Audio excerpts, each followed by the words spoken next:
bad radio. You learned that, right, in Radio 101, Jimmy? Actually, I learned it in kindergarten. Kindergarten. Yes. Wow. He's ready? He went way back back. in the 40s. Yes. Actually, it was 1938. 38. Yes. Frank Sanders joins us now, coming off a disappointing golf outing with him last Thursday. Uh-oh. Yeah, Uh-oh. it was disappointing. So who sucked the most? I don't think anybody did. We just didn't know we could buy mulligans. And if we would have bought mulligans, we would have won. Why would you need him? You got such an outstanding group. We did, right? Right, Frank? We had a good time out there. Yeah, we had a great time. It was great to play with Rock. I do want to say this though, Rock. Who did the guy describe as the best dresser? Yeah, Frank got that. He got an He award? got the best Yeah, dressed, no, he okay. didn't get an award. He got a pat on the back. Oh. Yeah, there was the organizers. They were driving around and they saw Frank and they stopped him and they said, "Hey, by the way, you're our best dressed." Frank was and stylish. then his head got big, But then he made a big putt after that, so it worked out. Hey, do y'all hear Rock? Rock, do y'all hear how solemn Rock sounds like he's trying to give out like this little crappy award? Well, the thing was, we found out we were in the running, right? You see it on the app, all right? We were going to be top 3. Okay. Most golf tournaments, there's a first, second, and third prize.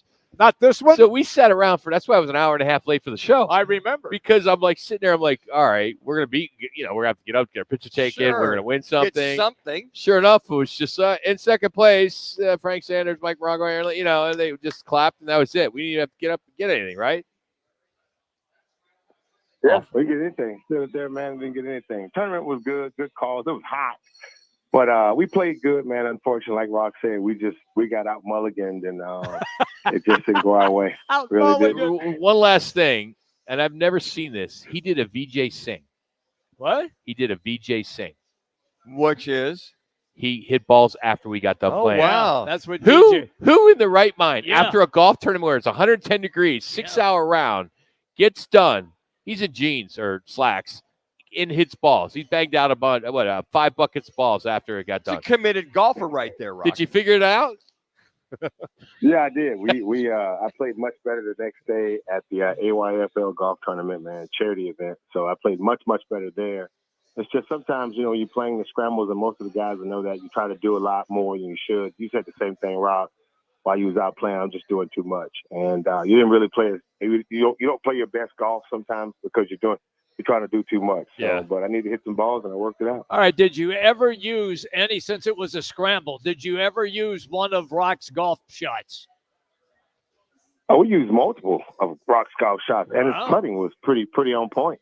Wow. So the check did clear, huh, Frank? Thanks, buddy. Appreciate it, bud. All right, let's get to some football talk. Please. I know earlier in the season you said 9 wins. You still sticking to 9 wins? Oh, yeah, man. I'm sticking to 9 wins until proven otherwise. But I will say this here, though. I was at the stadium, and I will say this here. The effect of having a new quarterback that seems to be, up-and-coming talent, you can see the difference in the excitement of the Washington Commanders fans versus the Cardinals fans. The Commanders had a fan base that was at the stadium. They were cheering on, and the Commanders themselves, it just looked like they played with a little bit more extra oomph than the Cardinals had. I heard Tyler say it seemed like the team hit a wall after scoring the first touchdown, and it looked that way. But the Commanders kept the pressure on. They kept putting it, kept being physical in the running game, not making many mistakes on defense, and it just, it looked like they just had a little bit more something than the Cardinals did at the stadium. Why? Why should it's a home game? You're the team right now, the up-and-comers are the Commanders, and here you are. You lost to Detroit. You've got to get things back on track, and you're right. This Cardinal team, after that first drive, they look listless. I just want, why, Frank? Why is this team a front-running team in these losses? It's the part about that is it's crazy to kind of describe, but I will say that when you're playing, typically you always say, Cliff Kingsbury was the former coach here. Maybe the guys want to play with a little bit more extra energy. The Commanders, and you go back to Jaden Daniels, they didn't make many mistakes. Mm-hmm. They kept the drive going. So we're looking at time of possession. We're looking at, third down percentages, sure, and how well they third down efficiency, how well they kept and stayed on the field. Time of the clock just was on their side. So they had a well-planned game plan versus the Cardinals, offensively and defensively. And they came ready to play. I'm not saying that the Cardinals, they didn't, but they just got outplayed by another team that showed up with just, again, like I say, our first year when we had Kyler, it just seemed like we were getting wins and we were doing things that was just out of the ordinary. And it looks the same with Jaden Daniels. Like the team over there, they got playmakers, but he's making plays and putting his team in a good position without turning the ball over. Frank Sanders is our guest on the Right Toyota guest line. Frank, I'm at a refreshment stand, and a guy is trying to tell me that the reason that the Cardinals got whooped was because it was a residual effect of what Detroit did to them in the last game. They just pounded them into the ground. So I'm asking you as a former player, are you buying that? Or is this guy, was he just hammered and trying to come up with an excuse? No, he could see it, man. There's a conversation right now, and you guys have definitely worn this conversation out, and I don't know what the adjustment is in this, but the conversation is the defense on the other side knows how to contain Kyler and our offense in some mannerisms, and that has been the case. And I know the residual effect of what happened versus the Detroit Lions.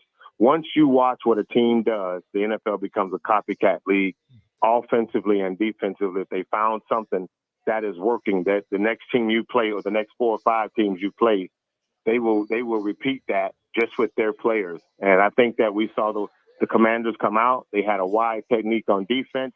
They had a spy versus Kyler on certain downs and distance. They switched off and on Marvis and Harris just to try to make sure they can confuse them. We didn't have Trey McBride, so that was the difference. But outside of that, our running game was solid. But outside of that, the playmaking wasn't there down the field. And so, therefore, it changes. There is a residual effect in the league, and I hope we figure that out and what plays that we could do to kind of change what we need to do with this offense so we can kind of be a lot more explosive and on defense, find ways that, to get out there and get teams off the field on third down. Frank, I want to turn our attention quickly to Auburn.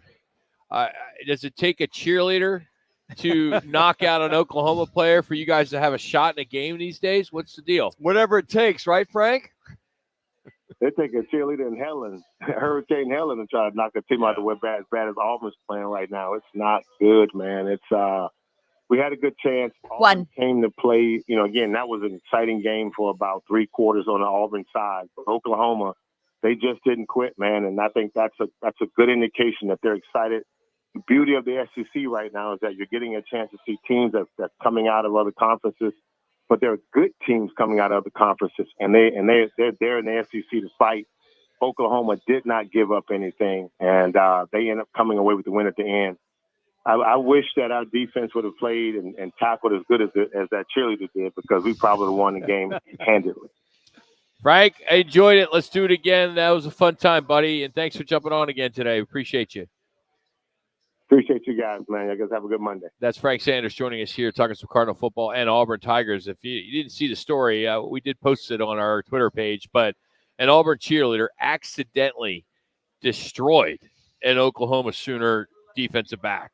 The cheerleader was doing back handsprings down the field while the players were coming out of the tunnel and just walloped this guy. It's a great video. I mean, you're like, whoa! It's like, it was awesome. But, they're trying to do everything they can to win a game. But I was pretty happy about Oklahoma.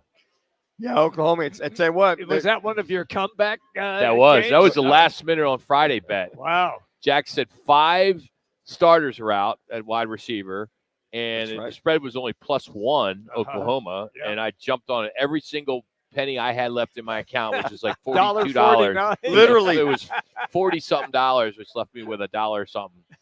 But I'm back. We'll see. Coming up, we'll tell you what we're doing here at the Trophy Bar, a new spot for us on Monday. So we encourage you to